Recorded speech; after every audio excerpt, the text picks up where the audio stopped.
DJ विकास हमरा के तुम भुला जाइए हम तरह का भुला जाएंगे। अरे हम तरह का डीजे रुपेश चकिया चल वो दिलवा का फरवा दे नहीं हमरा में बाटे कसूर वादा घरवा से हम मजबूर वादा कोई भुला सब जाई हो चल जाई हो हमरा से दूर नहीं हमरा में बाटे कसूर वादा घरवा से हम मजबूर वादा कोई भुला सब जाई हो चल जाई हो हमरा से दूर हो जाई बुझहिया दोसरा के हम तोह के भुला देत हो जाई बुझहिया दोसरा के हम तोह के भुला देत हो रही ना याद तोहर गोरी रे दिल के ऑपरेशन करा देबो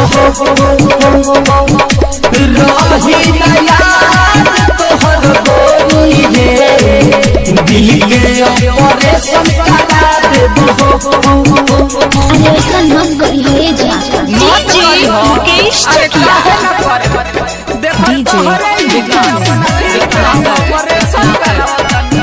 तू कहत वैसा मत करियो। अरे हम अपना दिलवा के फरवाए अरे फरवाए हो घर दूसर बसा तुली हो जानी रोई हो गई हो जब मान कोई मिले के ससुरा में आई हो बुझला के राजा तू नहीं बुझबू के दरहत हमारा बुझी हो गइला के बात मन में तोहरे धुन गुंजी हो केहू न दिल में घुसी हम लेमिनेशन करा देबो केहू न दिल में घुसी हम लेमिनेशन करा देबो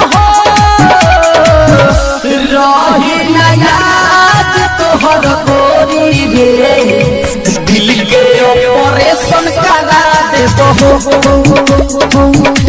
रही ना याद तोहर गोरिया रे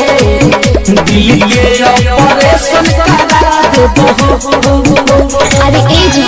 काहे ऐसे बोला था भले जिस मुहार लेकिन रूह तो तोहरे में बा अरे बाप रे बाप अरे रे पगला रिकॉर्डिंग स्टूडियो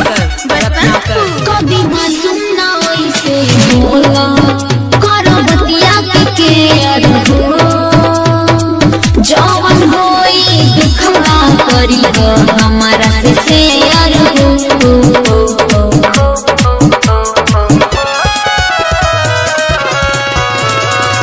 लकी राजा लभर तोहर हहुए बड़ी जीदी हो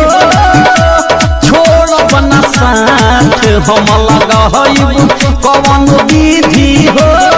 फोटो जवन खींचल बावे उ सब उड़ा देबो फोटो जवन खींचल बावे उ सब उड़ा देबो रही ना याद तोहर गोरी रे दिल के ऑपरेशन करा देबो रही ना याद तोहर गोरिया रे दिल के ऑपरेशन करा देबो नहीं हमारा में बाटे कसूर बानी घरवा से हम मजबूर वादा कोई भुला सब जाई हो तू चल जाई हो हमारा से दूर हो जाई बुझहिया दोसरा के हम तोह के भुला देबो हो